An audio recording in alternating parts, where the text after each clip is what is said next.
Mlango wa pili. Yeye asetaye vipande vipande amepanda juu mbele ya uso wako. Zishike silaha, ilinde njia, vitie nguvu viuno vyako, uongeze uwezo wako sana. Kwa maana Bwana anairudisha fahari ya Yakobo kama fahari ya Israeli. Maana watekao nyara wamewateka na kuyaharibu matawi ya mizabibu yao. Ngao ya mashujaa wake imefanywa kuwa nyekundu, watu waliohodari wa vita wamevaa nguo nyekundu sana. Magari ya vita yametameta kwa chuma cha pua siku ya kujitengeza kwake, na mikuki inatikiswa kwa namna ya kutisha. Magari ya vita yanafanya mshindo njiani, yanasongana-songana katika njia kuu. Kuonekana kwake ni kama mienge, yanakwenda upesi kama umeme. Awakumbuka watu wake wenye heshima, wanajikwaa katika mwendo wao. Wanafanya haraka waende ukutani, nacho kitu cha kuwafunika kimewekwa tayari. Malango ya mito yamefunguka, na jumba la mfalme limeyeyushwa.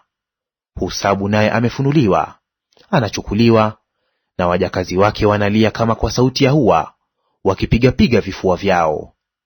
Lakini Ninawi tokea zamani amekuwa kama ziwa la maji, ila hata sasa wanakimbia. Simameni, simameni, lakini hapana hata mmoja atazamaye nyuma. Chukueni nyara za fedha, chukueni nyara za dhahabu, kwa maana ni akiba isiyoisha, fahari ya vyombo vipendezavyo. Amekuwa utupu na ukiwa na uharibifu, hata moyo unayeyuka na magoti yanagongana-gongana.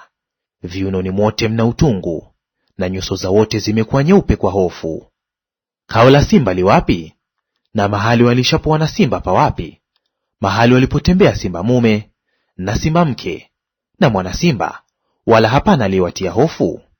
Simba alirarua vipande vipande chakula cha kuwatosha watoto wake, aliwasongea wake zake nyama, aliyajaza mapango yake mateka, na makao yake aliyajaza mawindo.